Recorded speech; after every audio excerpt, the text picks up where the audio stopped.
बच्चों, आज हम यहाँ पर देखने वाले हैं मैथ्स का मॉडल पेपर, जो कि आपकी परीक्षा में यहाँ से प्रश्न 90% प्रश्न आपके आने के पूरे पूरे चांसेस रहने वाले हैं।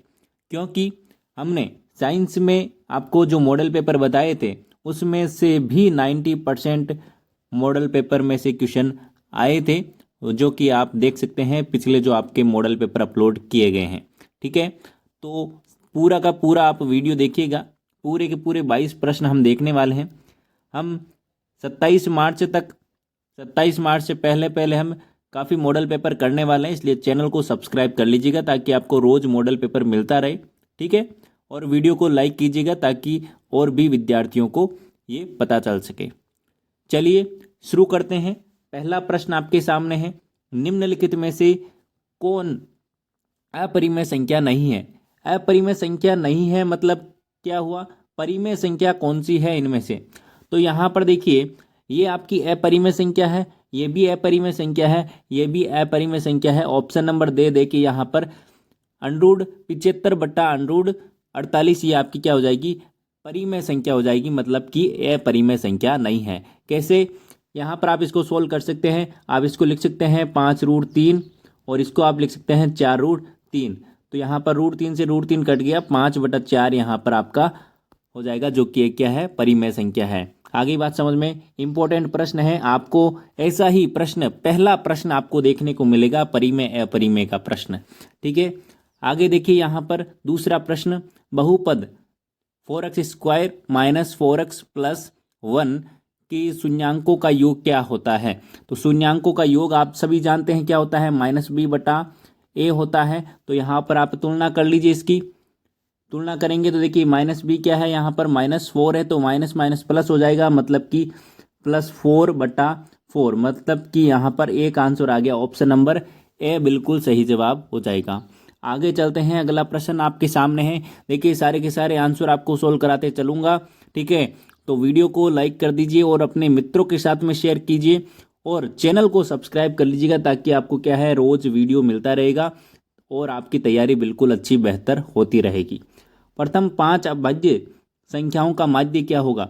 तो प्रथम अभाज्य संख्या कौन सी है? 5, 2, 3, 5, 7 और 11। इनको आप जोड़ेंगे और बट्टा क्या करेंगे? 5 करेंगे। तो यहाँ पर देखिए 28/5 बराबर क्या हो जाएगा? 5.6। तो कौन सा ऑप्शन है? ऑप्शन नंबर द बिल्कुल सही जवाब हो जाएगा यहाँ पर। ठीक है, चलिए अगला प्रश्न आपके सामने है। दो रैखिक समीकरण के आलेख प्रतिच्छेदी रेखाएं हैं, तब रैखिक समीकरण का हल क्या होगा? देखिए जब भी दो रेखाएं प्रतिच्छेद करती है तो उनका क्या होता है? एक ही हल होता है। क्या होता है? देखिए यहाँ पर जैसे ये प्रतिच्छेद करी तो इनका एक ही, यहाँ पर इस बिंदु पर इसका एक ही हल होगा, बाकी यहाँ पर कोई भी इसका हल नहीं होगा। तो यहाँ पर क्या होता है? एक ही हल होता है। चलिए अगला प्रश्न आपके सामने है। एपी का यहाँ पर समांतर श्रेणी का प्रश्न। देखिए यहाँ पर का पदांतर सार्वंतर क्या होगा? तो यहाँ पर द्वितीय पद में से प्रथम पद यहाँ पर घटा लीजिए, तो आपका आंसर क्या आ जाएगा यहाँ पर?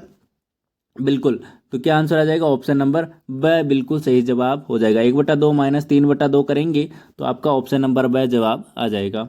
अगला प्रश्न देखिए, प्रश्न नंबर 6 नंबर प्रश्न, यदि कोई रेखा किसी त्रिभुज के की दो भुजाओं को समान अनुपात में विभाजित करती है तो वह रेखा तीसरी भुजा के समांतर होती है, यह कथन किसका है? तो ऑप्शन नंबर ए थेल्स प्रमेय का यह कथन है। ऑप्शन नंबर ए आपको ध्यान रखना है। ठीक है, आगे बात समझ में। वीडियो को लाइक करते चले मेरे प्यारे बच्चों। यहाँ पर देखिएगा प्रश्न नंबर 7, बिंदु 4 और -3 किस चतुर्थांश में स्थित है? तो यहाँ पर बताइए जल्दी से, कौन से चतुर्थांश में यहाँ पर होगा? देखिए ये यहाँ पर हो जाता है, यहाँ पर x, यहाँ पर ये प्लस है, x प्लस है और माइनस ये, तो कौन सा ये? 4 चतुर्थांश, ऑप्शन नंबर द बिल्कुल सही जवाब हो जाएगा। आगे देखिए प्रश्न नंबर 8, यदि √3 कोसेक थीटा बराबर 2 है तो थीटा का मान क्या होगा? बिल्कुल इंपॉर्टेंट प्रश्न है, परीक्षा में आपको देखने को मिलेगा। ठीक है ना, आप इसको सोल्व करेंगे तो यहाँ पर ऑप्शन नंबर ए बिल्कुल सही जवाब हो जाएगा। क्या हो जाएगा? ऑप्शन नंबर ए बिल्कुल सही जवाब हो जाएगा। कोसेक थीटा बराबर 2/√3 हो जाएगा। तो ये थीटा का मान कौन सा होता है? 60 का मान होता है। आगे बात समझ में। चलिए आगे अगला प्रश्न देखिए। पुल पर बैठा एक व्यक्ति में एक नाव देखता है जिसका अवनमन कोण कितना है? 45 डिग्री है। यदि पुल की ऊंचाई 15 मीटर हो तो नाव से पुल की दूरी क्या होगी? ठीक है, बताइए इसमें क्या हो जाएगा, कैसे करेंगे आप इसको, जल्दी से बताओ देखें।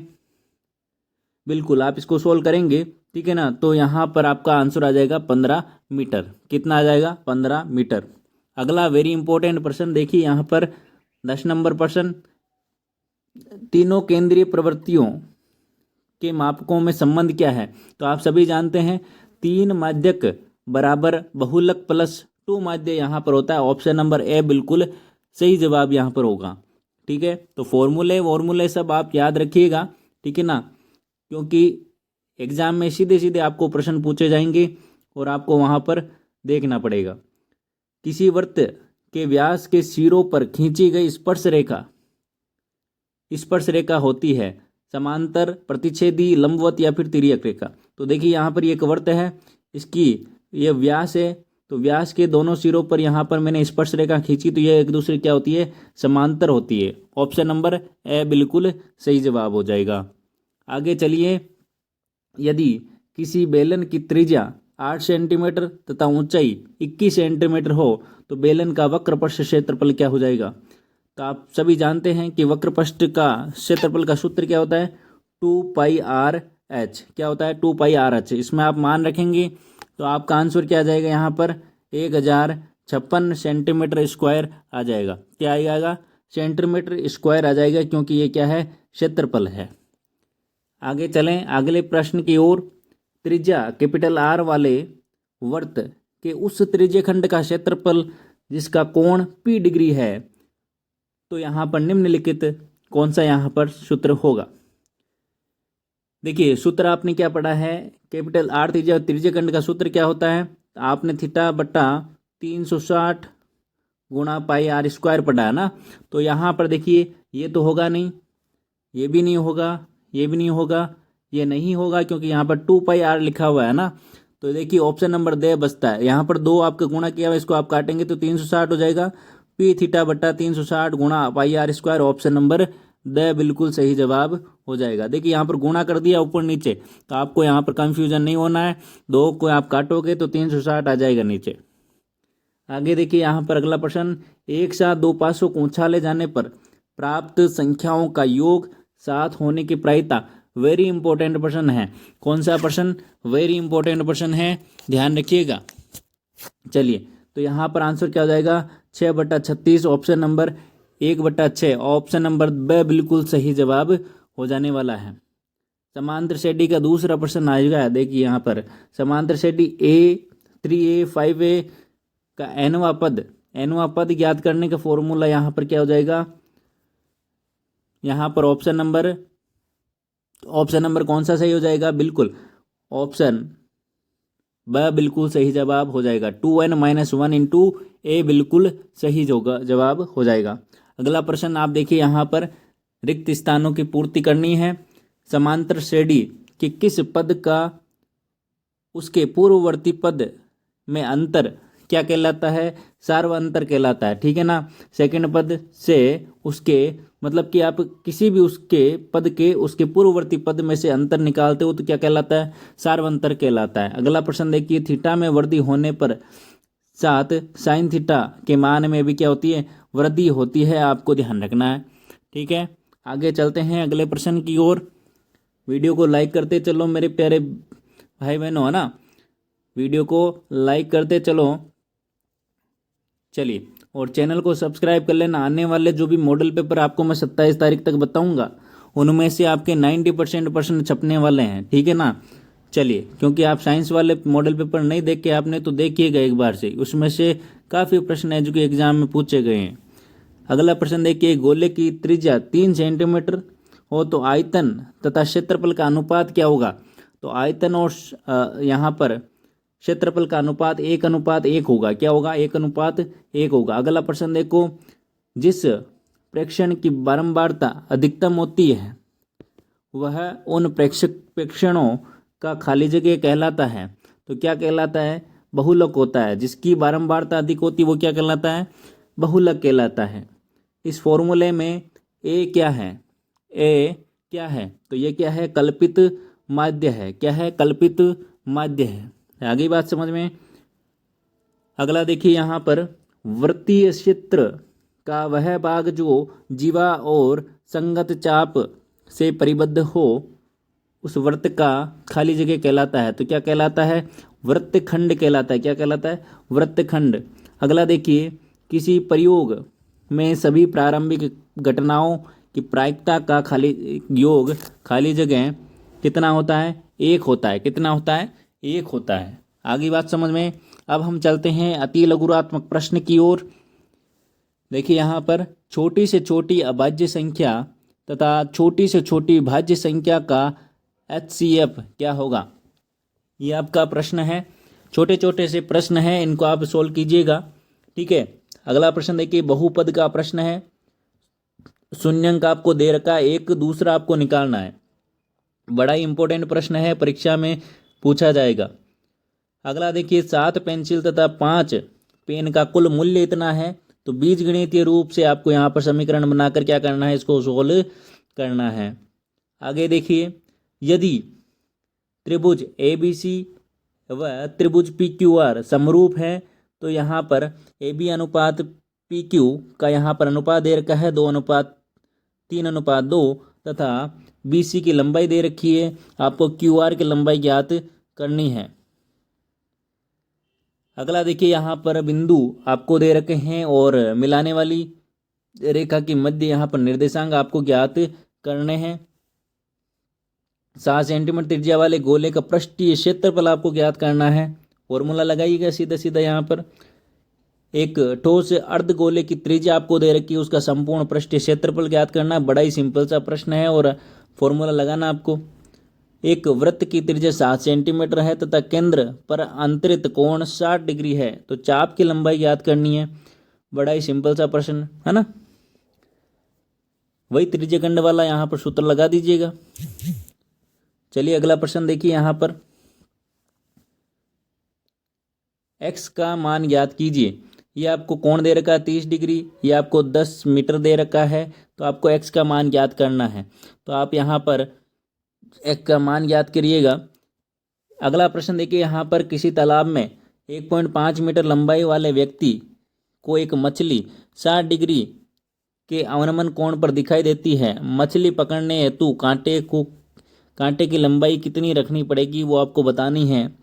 अगला प्रश्न देखिए, यहाँ पर खंड बैग के प्रश्न देखिए। यहाँ पर संख्या यहाँ पर आपको दे रखी है 6, 72 और 120 का अभाज्य गुणनखंड विधि द्वारा यहाँ पर क्या ज्ञात करना है? HCF और LCM ज्ञात करना है। अगला देखिए, बहुपद आपको दे रखा है कि शून्यंक ज्ञात करना है आपको तथा शून्यंक के गुणांकों के बीच संबंध को सत्यापन की जांच भी करनी है। 2 नंबर का प्रश्न है। अगला देखिए, यहाँ पर यदि किसी भिन्न के अंश और हर में दोनों में 2 जोड़ा जाए तो ये भिन्न क्या हो जाती है? 9/11 हो जाती है।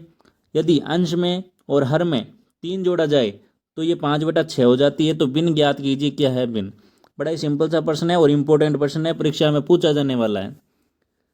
आगे देखिए, यहाँ पर कोण P ज्ञात करना आपको। ये आपको त्रिभुज दिया हुआ है। ठीक है। आगे देखिए, यहाँ पर निर्देशांक आपको दिए हुए हैं। तो आपको समांतर चतुर्भुज के शीर्ष आपको दिए हुए, तो XY का मान आपको ज्ञात करना है। अगला नंबर प्रश्न में आपको साइन थीटा आपको दिया हुआ है, साइन A का मान दिया हुआ है। तो आपको कोस A और टेन A का माप यहाँ पर परिकलित करना है। 10वां प्रश्न देखिए, एक समतल जमीन पर खड़ी मीनार की छाया उस स्थिति में 40 मीटर अधिक लंबी हो जाती है जबकि सूर्य का 49 कोण 60 डिग्री से घटकर क्या हो जाता है? 30 डिग्री हो जाता है।